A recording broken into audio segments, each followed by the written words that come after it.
lagi.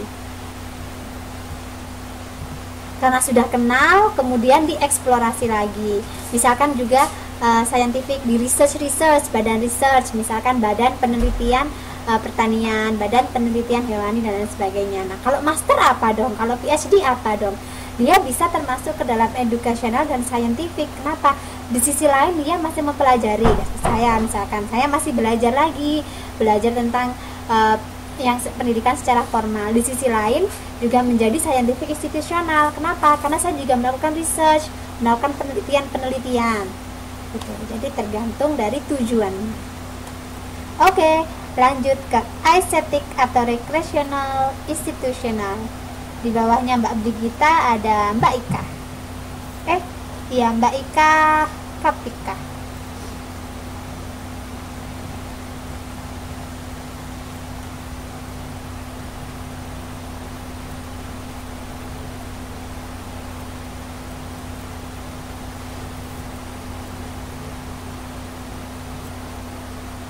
Halo Mbak Ika, sudah masuk? Masih belum masuk nih.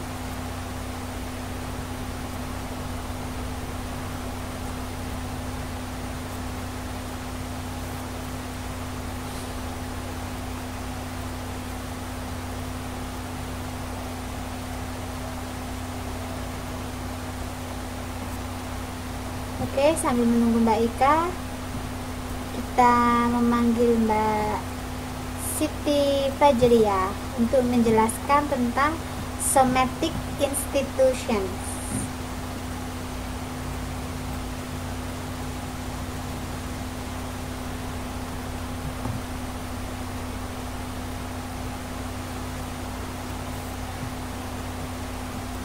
Mbak Ika tidak bisa di call. Nah, ini dia Mbak Siti Fajria. Halo Mbak, selamat malam. Halo.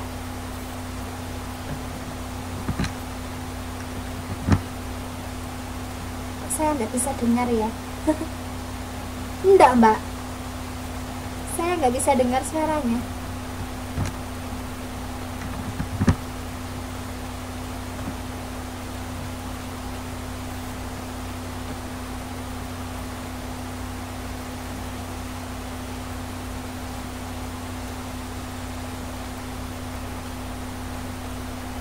Tadi kita hanya bisa melihat wajah imutnya, tidak bisa mendengar suara merdunya.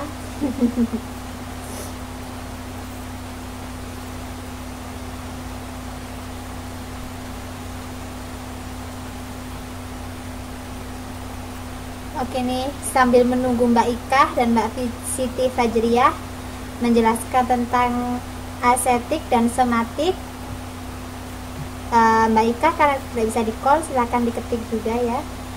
Nah, kita memanggil Mbak Atik Septiana untuk menjelaskan tentang religious institution.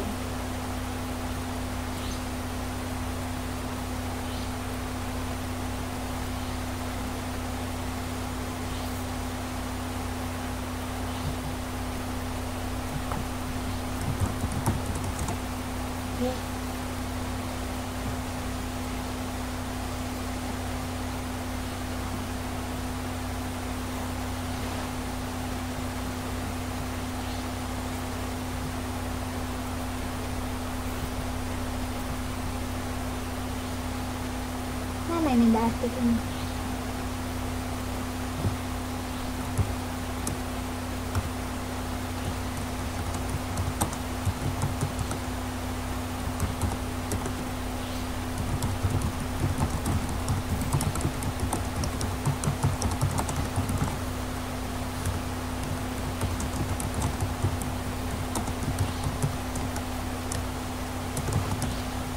Halo, Mbak Atik juga tidak menjawab call saya. Aduh, saya dicuekin nih.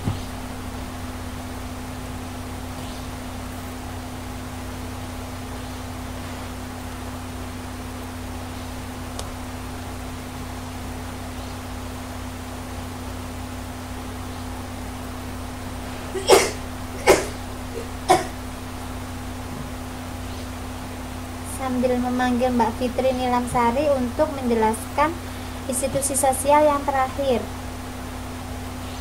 Nah, ini Mbak Ati langsung menjawab. Saya dari tadi dicuekin terus nih. Nggak ada yang menjawab call saya. Halo Mbak Fitri. Ya, silahkan Mbak, tentang political institutions.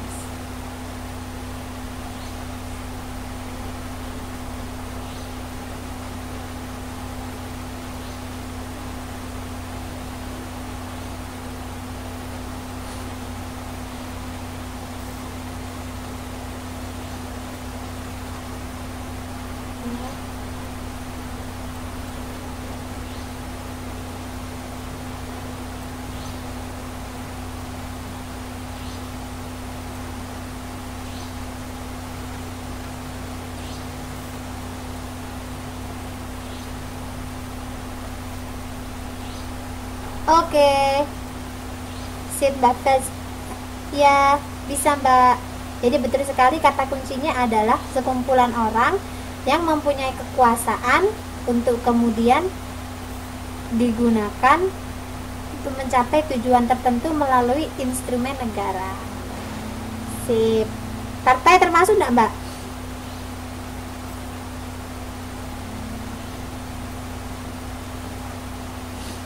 Oke, kalau IPIT masuk enggak Mbak?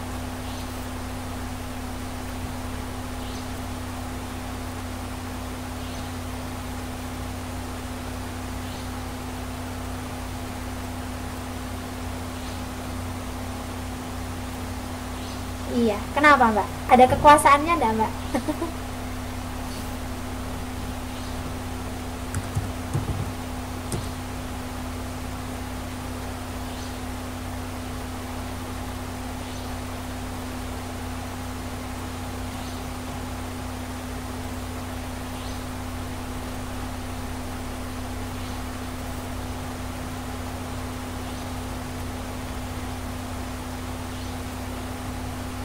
Iya, jadi menunjukkan institusi sosial.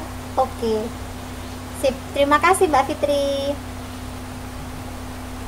Mbak Atik, ini ada videonya tapi nggak ada gambarnya.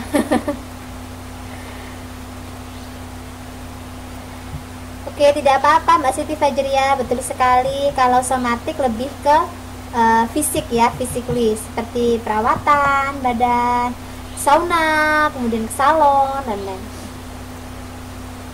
Ini Mbak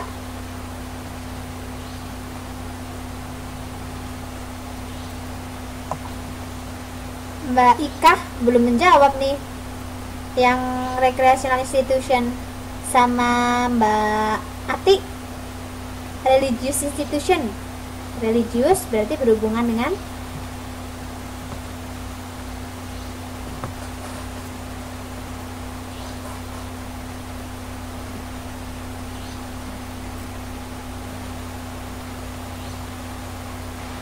keagamaan. Betul sekali. Bukannya Mbak Ati, Mbak Asnawati yang jawab. Oke, betul. Jadi kita bisa lihat ya, intinya dari ke-6, 1, 2, ke-8 ya, ke-8 institusi sosial ini nanti bisa misalkan keluar di mana itu, di ujian. Tidak perlu dihafalkan detail institusi kinship, misalkan bertujuan untuk misalkan institusi politik, dihafalkan pengertiannya. Adalah yang bertujuan sekelompok orang menggunakan kekuasaan, sekelompok orang yang menggunakan kekuasaan untuk pengaturan sumber daya manusia, membentuk komunitas. Pusing. Jadi kita kata kuncinya, kalau ekonomi institusi berarti dia berhubungan dengan kegiatan ekonomi, kalau edukasi berhubungan dengan kegiatan pendidikan, scientific berarti lebih ke research ilmiah, ascetic rekreasi berarti untuk kepuasan batin, kebahagiaan, untuk kepuasan lebih hiburan misalkan. Kalau somatik, somatik salon, misalkan ingat somatik salon berarti untuk perawatan fisik. Religius agama lah ya, misalkan kumpulan. Kalau di agama Islam kita tahu ada NU, Muhammadiyah misalkan. Kalau politik ya partai lah, politik. Jadi tidak perlu dihafalkan terlalu detail, kita ingat kata kuncinya saja. Oke saudari.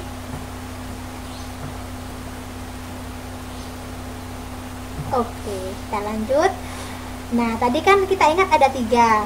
Dalam tatanan sosial ada 3. Yang pertama tadi ada struktur sosial, kemudian ada institusi sosial, dan yang terakhir ada masyarakat.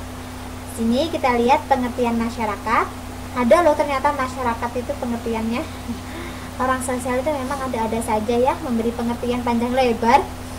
Di sini kita lihat pengertiannya, masyarakat adalah suatu sistem sosial yang swasembada atau self-subsisten. Maksudnya apa swasembada?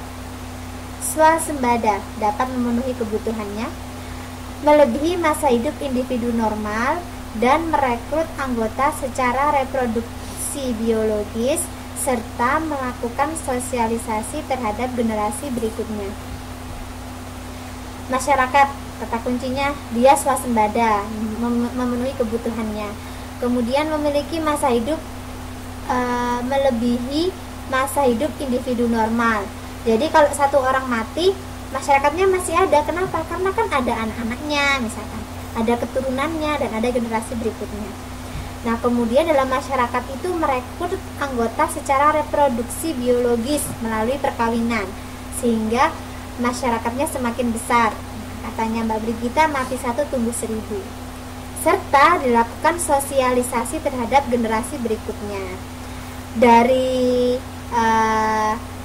generasi nenek moyang diturunkan ke generasi anak cucu tentang budaya-budaya, cara sopan santun, norma-norma, nilai-nilai, dan lain sebagainya. Itu pengertian masyarakat.